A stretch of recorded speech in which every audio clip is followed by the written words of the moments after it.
a pleasure to be back once again. We've done this for a few years now, so I think I have most of the kinks worked out. A couple of other just little housekeeping items here. I see that you all have your mics muted, which is great. If you have a question, if you just wait till the end, as Katie mentioned, we'll reserve plenty of time there. This presentation is something that I've given over the years. I've worked with the GRF in one way or another for about 20 years now, starting as a panelist, then working as a program officer at NSF, and then returning once again as a panelist. And I've been there all but 1 or maybe 2 years out of the 20 since year 2000. At any rate, what I want to do is give you some thoughts about the program, just some perspective on how it works, what its origins are, just some of the little details about how the inner workings can play out for you as an applicant. So without any further ado, basic overview here is that I want to talk about the NSF, the National Science Foundation, let you know some sense as to why it's there, what its mandate is, how long it's been there, and some of the general frameworks that they work with, because you're applying to the National Science Foundation for support. So everything that holds true for the NSF in general will hold true for the Graduate Research Fellowship. Now, the GRF, which has been around for a long, long time, it was one of NSF's first programs, has a specific role, but it's very unique within the National Science Foundation. So one quick bit of advice is that you may have an advisor who's been around for a while, and back in the day, you would often hear the advisor kind of dictate what your GRF application should look like.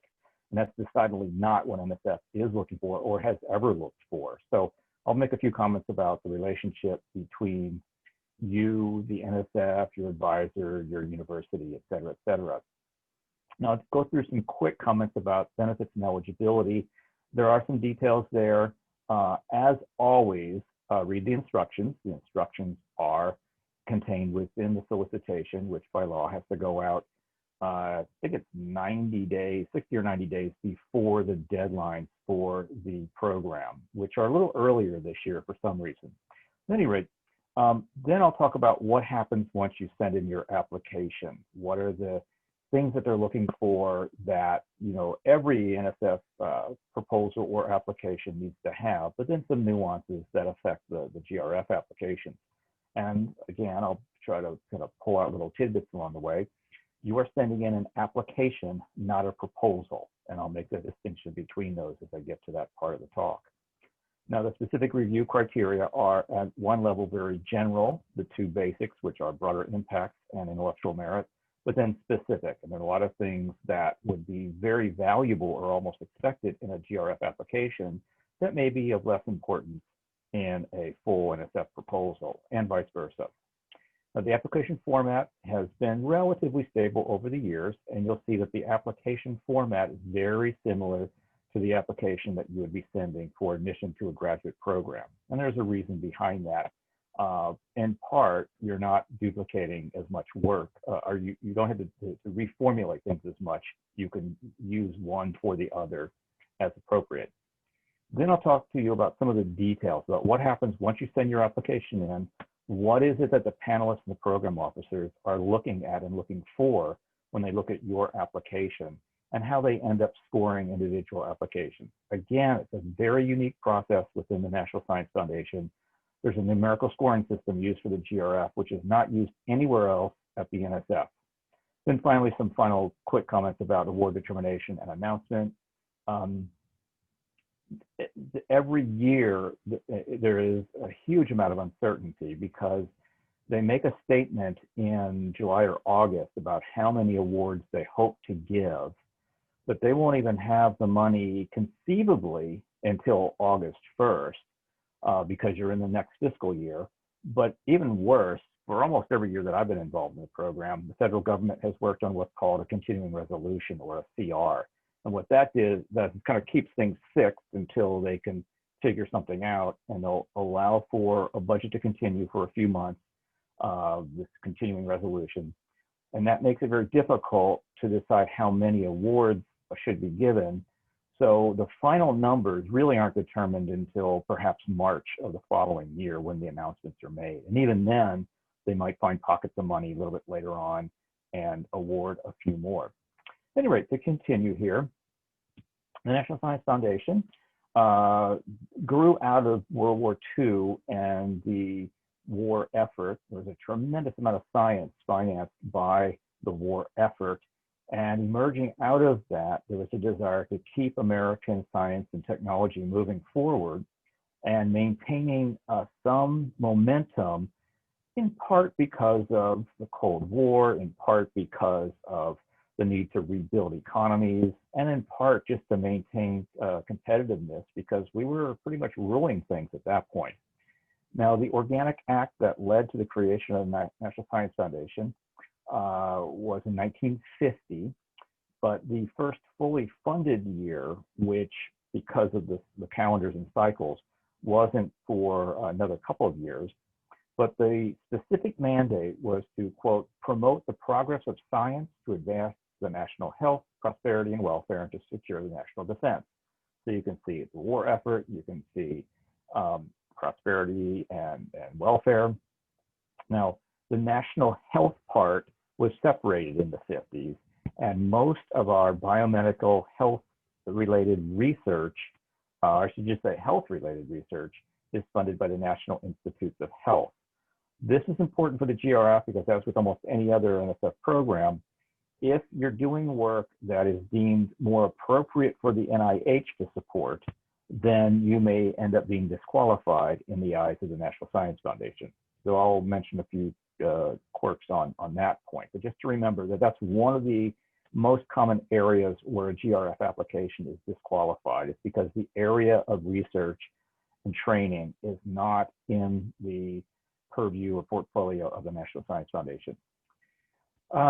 Now, the term STEM came about, and this is meant to encompass not just National Science Foundation, and then it evolved into science and engineering, but then the mathematicians felt left out, and then the technologists felt left out. So the term STEM was defined and encouraged. One of the earlier arrangements of those words was actually science, math, engineering, and technology, or SMET, but STEM sounded easier to deliver off the tongue. So that was the reformulation of that particular acronym. Again, this is all fields in science, technology, engineering, and mathematics, except the clinical biomedical areas. And the quick piece of advice there is avoid the use of the word clinical if at all possible, be it clinical psychology, clinical cancer research, clinical, you name it. That's just a word that tips off the reviewer or the program officers when they're looking at eligibility. Now, the GRF was actually NSF's largest program in its first fully funded year. It was 44% of NSF's entire budget, because they realized coming out of World War II, we needed a lot of advanced trained scientists and engineers, and funding them to get through graduate school was one of the most cost-effective ways and efficient ways to rebuild a workforce. We were looking at booming populations, booming economies, booming everything, and the universities were growing quite prolifically. So training researchers for faculty positions and research positions and get them into the ranks of our research effort was deemed important. Now, since then, things have changed tremendously. And if you look at how graduate students are supported by the NSF annually awards about 11,000 research grants each year. And many of those are perhaps from your advisor, but many go to faculty members. And a better part of most of these proposals is salaries, be it faculty summer salaries, be it postdoctoral salaries, or graduate students. So graduate research assistantships are now the largest source of graduate funding from the NSF, and that's on the order of about 30,000 research assistantships that go to universities through a principal investigator or an advisor. They pick the student who's going to be working on their project. So you're basically doing your advisor's research under a graduate research assistantship. Now, there are traineeship programs that support a few thousand, depending upon the year. They go up and down in popularity. This is where a collection of faculty members get together and develop a research program centered on a theme. They too pick the students, but they can use it as a recruiting tool. But the students, once you buy into that program, and that's fine if that's what you want to do, you're pretty much locked into doing that area of research. Now, the graduate research fellows, totally different format. Those are awards made to you as the individual. You propose a plan of research and training at a university with perhaps a faculty member if you have that identified already, and you pretty much stick with that general theme, but you have some flexibility. You can, if the appropriate approvals are made, move to a different university, move to a different department or advisor, change your research project within some limits. Currently, the proposal for next year is 1,600 GRF awardees for individuals. And then there's a running tally because this is 3 years of support over a 5-year window. So in any given day, there's several thousand GRF students because of the carryover from year to year. Now, the Graduate Research Fellowship, look at the solicitation and look at other documents that I'll be referencing, because this tells you what NSF has in mind. The purpose of the GRF is to help ensure the quality, vitality, and diversity of the engineering workforce in the US. Now, obviously quality, everyone wants high quality. No one wants mediocrity. Vitality means dynamic, forward-looking, something that's new, novel, engaging, and potentially has some great contribution to our knowledge base. Diversity, from day one, the organic language said men and women. It did not say men alone.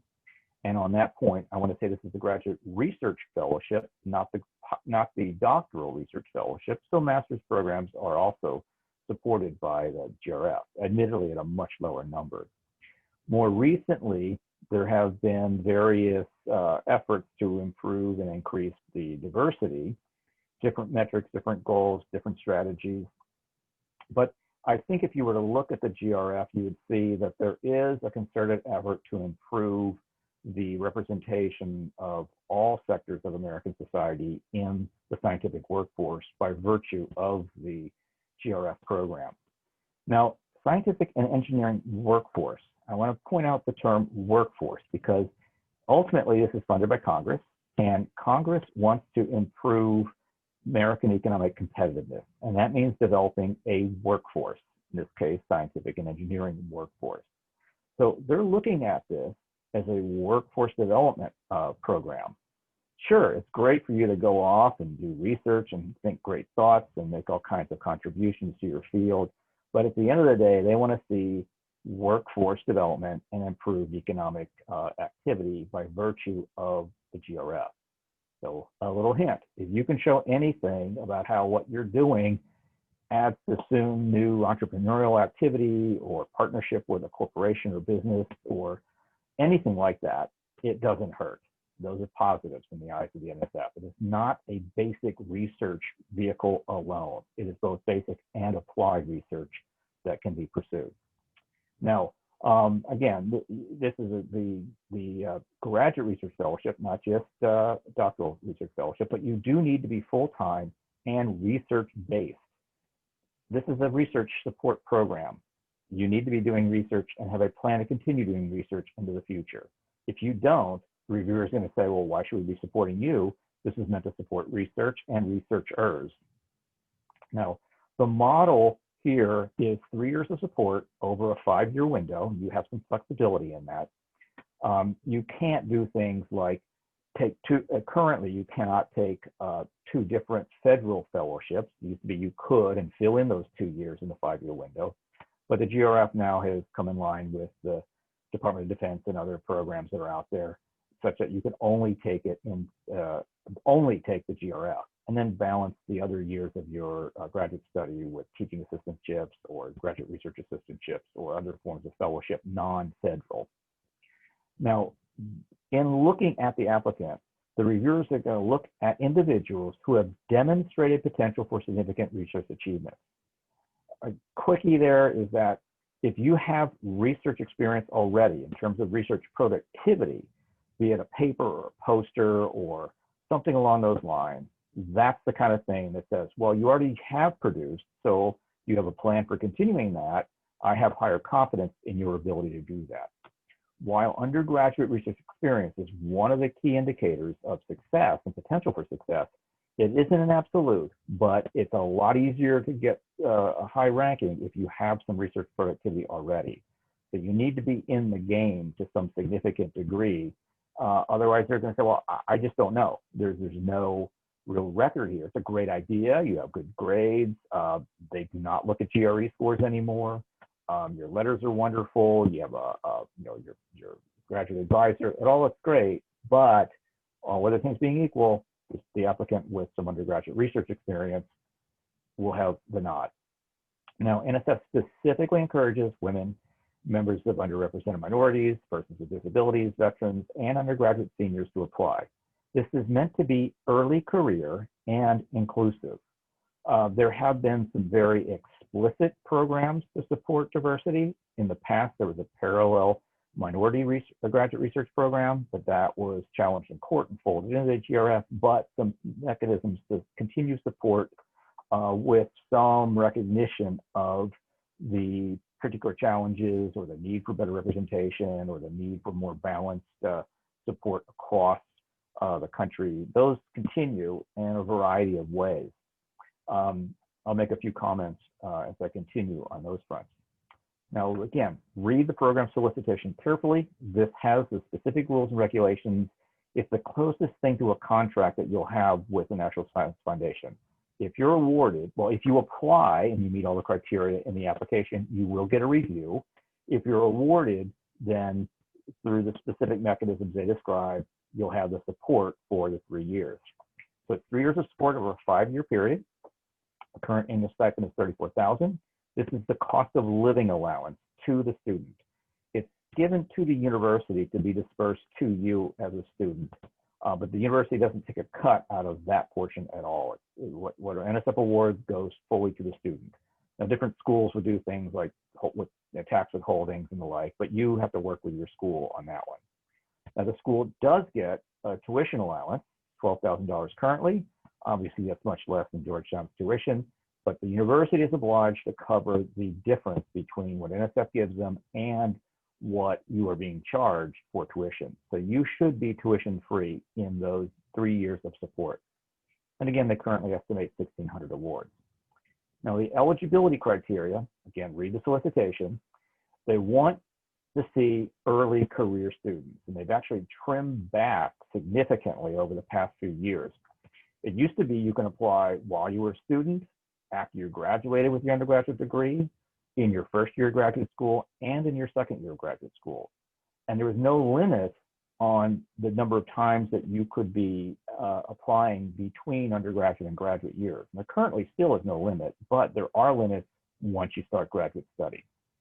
So you have to, and the rules change, and I'm a little, most students fit into a really neat category. They start sometime in August, maybe early September, and they start their first year of graduate school.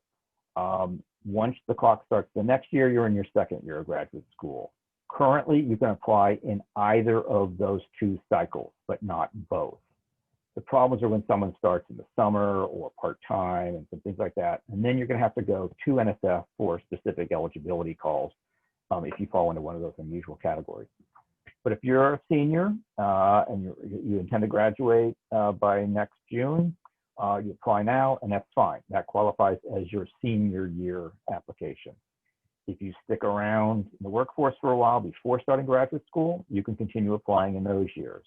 But again, once you start graduate school, you get one chance. It's either in your first year or in your second year. Again, check the specifics of eligibility if you fall into an unusual category. You do need to be a U.S. citizen, national, or permanent resident, and they will ask for some confirmation of that if you're awarded. It has to be in a field that's currently supported by NSF. There are, as I mentioned, some tricks around biomedical research. So apart from avoiding the term clinical, one thing that you might want to do is look to see if NSF has actually supported any of the kind of research that you're proposing to pursue. If you're worried about the clinical aspect, if there's support out there for research very similar to what you're proposing to do, you can use that as justification. You can cite the research in your application to say, NSF, I know it might look like I might not qualify, but here's some evidence that you've already supported this kind of work, so that might give you an edge. Now, on the very tail end of the solicitation is a long list of fields and programs. Pick the ones that best match your area of research and training, because the applications will be sent to those panelists and panels for discussion and review. Now, in this year's solicitation, there's some language around artificial intelligence, quantitative informatics, and computational intensive research. It caused quite a bit of kerfuffle in the various online outlets. There were commentaries in both Science and Nature. There were a lot of blogs posted. There was a special FAQ posted by NSF itself. The way it reads, some people are interpreting it to mean that if you don't have any of these three in your application, you're out of luck. I read it as they encourage this, and if you can use them meaningfully in your application, great. But just because you don't have artificial intelligence in your proposed work doesn't mean that you completely are out of the running. It's the overall quality. And NSF has done this in the past. They continue to do this in other areas. So, for example, they've long had computational intensive research support because they invest heavily in our various supercomputing facilities and they want to see them used. So if you have a hook onto that resource, great, go for it. But don't make a stretch that just makes it sound like you're pandering to some solicitation language. There are other areas, like if you're doing anything international, by all means point it out. If you're doing anything that helps minorities or underrepresented groups or persons with disability or national security, those are all positives to include in your application. Now, the review criteria fall into two broad areas. This holds true for any NSF application. The first is advancing knowledge, which they call intellectual merit, and the other is benefiting society, or what they call broader impacts. Again, 20 years ago, maybe you hear advisors say, oh, just ignore the broader impacts, it's just a bunch of fluff. Now it's absolutely essential, and you need to spell that out at various points in your application. The notion of transformative research was introduced by a previous NSF director about 15 years ago, Arden Dement, and no one knows if what they're going to do is going to be transformative. But if the idea has the potential, then it's something you want to spell out. So this is one of these other things like interdisciplinarity, which they have put in over the years, and all of a sudden the readers think, oh, I have to have a transformative concept or else I'm out of luck. No, if you have it, great, it only helps, but not having it isn't going to completely disqualify you. Now, the basic idea that you see in any proposal or any application is that it's well-reasoned, well-organized, and based on a sound rationale. The reviewer should be able to read it and understand what you're proposing to do and agree with it, agree that it has merit. You have to have some mechanism for assuring success. What are your outcomes going to be, and how will you know that you're making reasonable progress? If you're in a team, you want to spell that out, but you also want to point out your role. You can't just say, I'm going to work in this lab and call it a day. You have to say what you're going to do and how you're going to benefit from that environment. And you want to show that you have adequate resources to get the job done. A lot of people will try to get the best named university they can, but if that university doesn't support the area that you're proposing to go into, it's not to your benefit. Okay, so specifically, this is how the NSF GRF plays out. The text on the left is posted, and you'll see this in the solicitation and elsewhere. On the right are the things that the reviewers are looking for. How well did you do as an undergraduate? They cannot look at GRE scores anymore. If you try to slip them in, they have ways of scrubbing those from your application, even though the GRE was created in no small part because of the GRF back in the 1950s. Anything, honors awards, specific research experience, and national experience, publications, all of those form part of your argument for funding. They show that you have been doing it, you have a solid plan, you're incorporating all of these elements into an emerging research career. If you're doing international work, great. If you're working in a lab now which has some international researchers in it, or even if it's distance interactions, include them. Research is global, but the research cultures are not the same everywhere you go. They're very different cultural norms and very different research protocols that you'll find in other parts of the world. Sometimes if you don't break for afternoon tea at 3 o'clock, you're not included socially and otherwise, and they'll take it as an offense. I don't think that's quite the same in most places in the US. So be aware of these things, and showing that you can translate your results into another language, either figuratively or literally, is incredibly important. Now, the broader impact criterion, also spelled out elsewhere, is that the NSF wants to support research that advances the achievement of societally relevant outcomes. And what this is saying, look, Congressperson, look, taxpayer, this is what your money and your support is leading to. We're doing things that benefit you. So if you can bring it back, that's great. That's what they want to see. It could be through the research itself. You're solving some societal problem. It could be something related to that. You're developing some new techniques and tools. Oops, looks like I'm freezing here.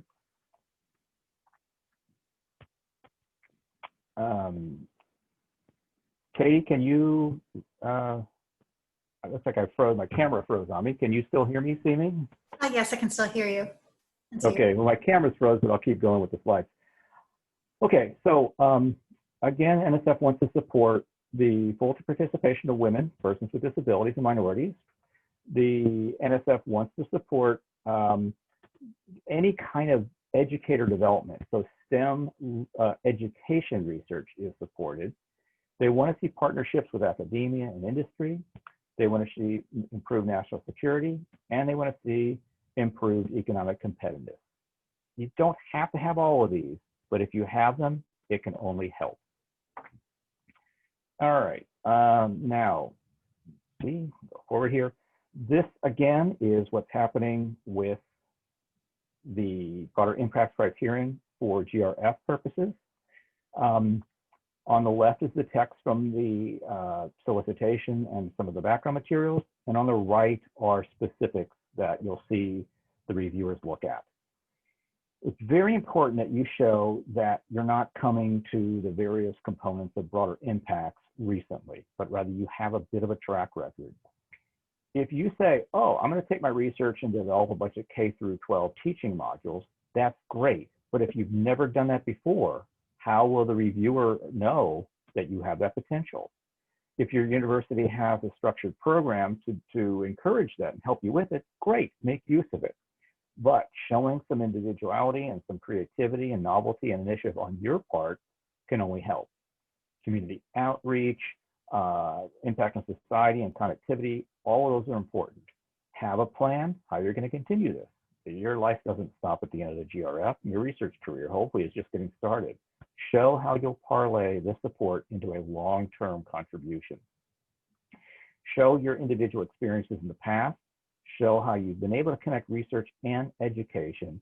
Show that you can communicate to diverse audiences, whether it be other languages or whether it be reaching out to parts of the country that are less well served. That kind of outreach is incredibly important. Now, the application materials, you go to the NSF Fast Lane to submit everything, start your application. It has a statement on a personal statement, relevant background, future goals, so kind of a who I am, what I've done, and what I hope to do. The plan, this is more scientific. This is where you will tend to have a little bit more of the research embedded within. You want 3 letters of reference. At least one should be a science faculty member that you've taken a course from or you've worked with. If you are just starting out as a graduate student, or if you're a senior in college and don't know even where you're going to graduate school, you don't have to have your advisor's letter in there, but it never hurts.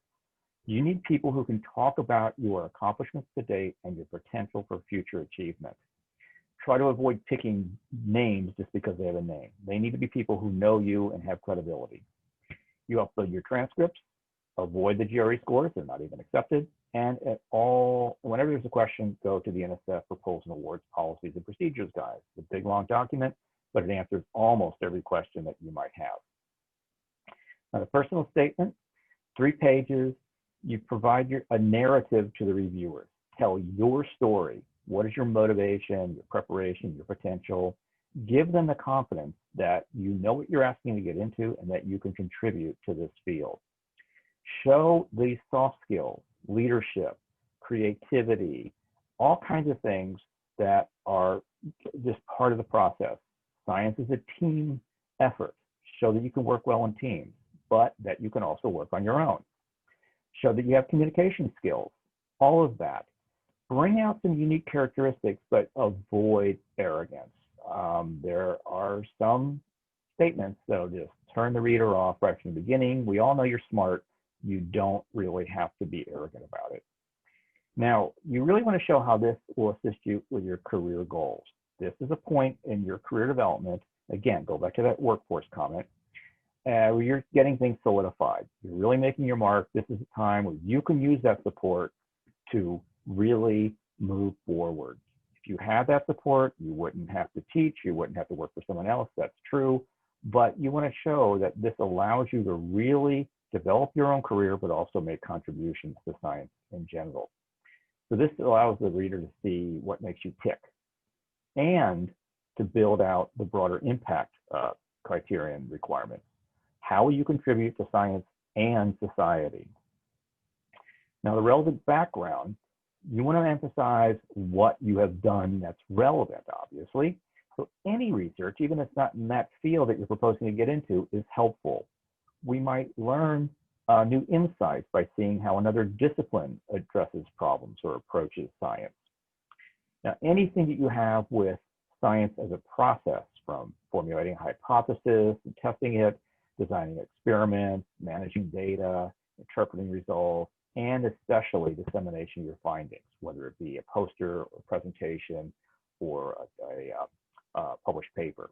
All of those are accomplishments that show you know how the game is played and how you're going to work with that set of rules. Now, highlight what you did, but discuss collaboration. Having a very broad perspective, international, cross-disciplinary, all of those are very, very important. And mention what you've done as in a resume format, but don't go over the top about how you're the greatest thing that ever existed. Now, when you get to the research statement, this is the part of the total application that starts to look like a proposal. Introduce general theory, area of study. Science works by developing general theories, identifying holes in the theory or shortcomings or making predictions out of the theory, and then going out and testing the general theory with specific experiments.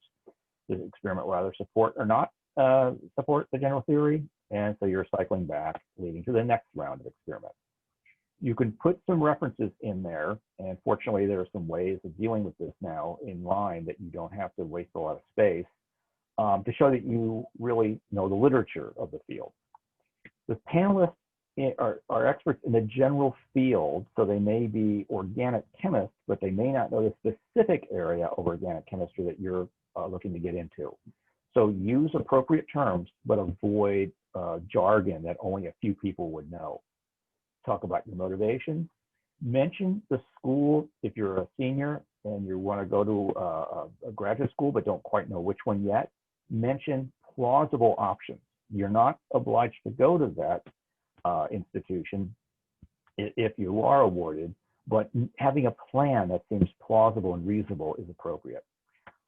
Degree programs, appropriate degree programs show that you have some sense of what's going on in that program. A potential advisor, I would encourage you to make contact with potential advisors earlier. Sometimes you'll get to know them well enough that they can write a letter for you, but don't bank on it. If you're in graduate school in your first year, it's probably more likely than not that your advisor will write you a letter because they will have had a few months of experience observing you. Most certainly in your second year, you should have your advisor writing a letter. Spell out details, but you don't need to talk about how many milligrams of something you added to the reaction down to that level, just a broad outline of the plan. Specifically mention broader impacts in the research statement, because you can cycle back here and point out separate statements of summary are really important about the intellectual merit and the broader impacts. That way it shows the reader that you read the rules, but also they can decide how well you meet them. Talk about your longer term goals and show some flexibility. Now the references, they should know you as a scientist and a person.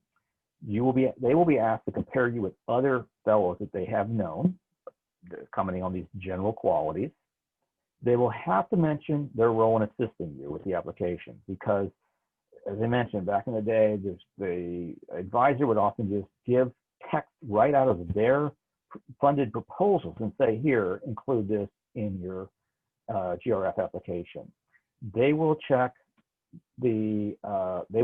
for plagiarism, and this needs to be your language, not just copying their proposals.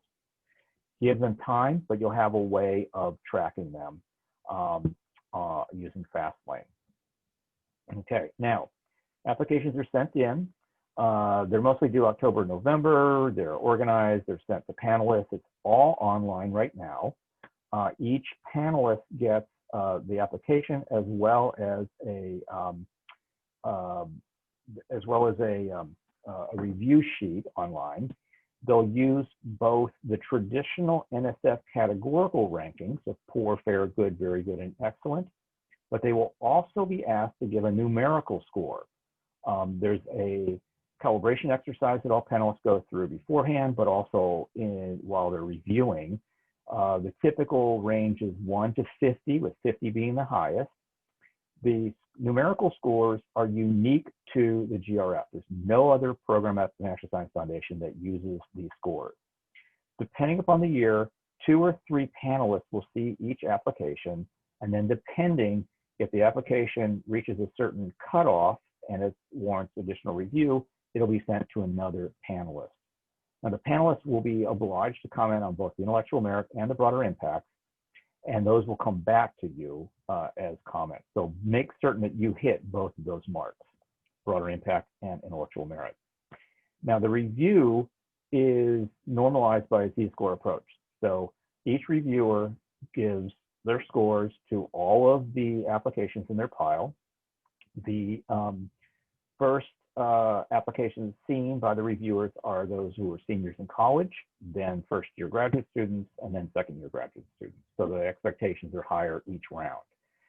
Based on those scores, each reviewer's scores are normalized, resulting in a Z-score, and then it's the average of the Z-score of all the reviewers for each individual application that then leads to a score that's used to rank all applications.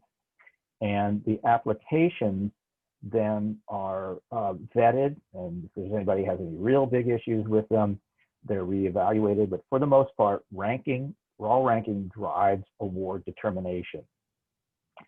Typically, it's something like this, where about a third to 40% will be put in the top pile. And if there's an additional round of review, they'll get that third or even fourth review. The average of that next round then is the final ranking. And of that, typically about 60% of the top 60.